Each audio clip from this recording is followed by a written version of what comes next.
Welcome to The Explainer. Today, we are diving deep into YOLOv8, the model that's really setting a whole new standard in the super fast-paced world of computer vision. We're talking object detection, segmentation, the whole shebang. So what does it really take to be the best in this field? And how exactly did YOLO8 get to the top of the mountain? Well, it's not just one thing, but a mix of really smart design, a ton of community-driven improvements, and just raw performance. The proof, as they say, is in the numbers. 53.9 MAP. That stands for mean average precision, which is basically the report card for how accurate a model is. And for the biggest YOLOv8 model, that's an absolutely top-tier score on the COCO benchmark, which is, the industry's gold standard. That is a seriously impressive number. But to really get why that number is such a big deal, we gotta take a quick step back and look at the powerful legacy this model comes from. YOLO, which stands for You Only Look Once, has been a total game changer for years now. I mean, the journey has been pretty remarkable. It started way back in a custom C framework called Darknet. But the real pivotal moment was when YOLOv8 embraced PyTorch, this super flexible, community-friendly Python framework. That one move just opened the floodgates for innovation, and it leads us directly to the YOLOv8 we're talking about today. And this quote just hits the nail on the head. It perfectly explains the magic of YOLO. See, it's not just about being accurate. It's about getting that incredible accuracy in a small, efficient package, something that can run on a single GPU. It makes powerful computer vision accessible to pretty much everyone, from top researchers to a hobbyist in their garage. Okay, let's get under the hood. What are the key architectural changes that make YOLOv8 so powerful? We're going to look at 3 of the secret ingredients that really give this model its edge. Okay, so the first major change is that YOLOv8 is an anchor-free model. Now, older versions used something called anchor boxes, which were basically a set of predefined box shapes that the model would try to stretch and squash to fit over objects. YOLOv8, it just throws all that out. Instead, it learns to predict the center of an object directly. It's a much more modern and, frankly, more efficient way to do things. So, what's the big win here? Well, it's all about speed and simplicity. By ditching the anchor boxes, the model makes way fewer predictions. This massively speeds up a critical step at the end called non-maximum suppression, or NMS.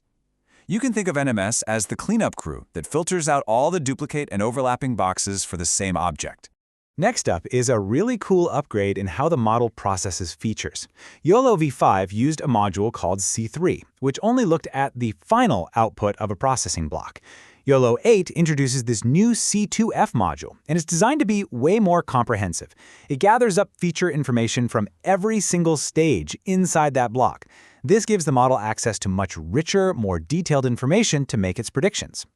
Now, the next secret ingredient isn't actually in the model's architecture itself. It's in how it's trained. YOLOv8 uses this really clever technique called mosaic augmentation. It literally stitches 4 different images together into one big one. This forces the model to learn how to spot objects in all sorts of weird positions, sometimes partially hidden, and against a whole bunch of different backgrounds.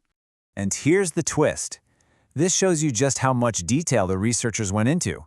They found that while this mosaic trick is great for most of the training, turning it off for the last 10 training cycles actually gives the model a final performance boost. It's such a small change, but it has a really big impact. All right, so we've talked about all these architectural changes. Let's move on to the results and see how they actually perform when the rubber meets the road. Okay, looking at the results on the standard COCO benchmark, the trend is crystal clear. From the teeny tiny nano version all the way up to the extra large one, the accuracy is state-of-the-art right across the board. This gives developers this fantastic balance of speed and power, so they can pick exactly the right model for whatever they're building. Look, standard benchmarks are great, but they don't tell the whole story, right?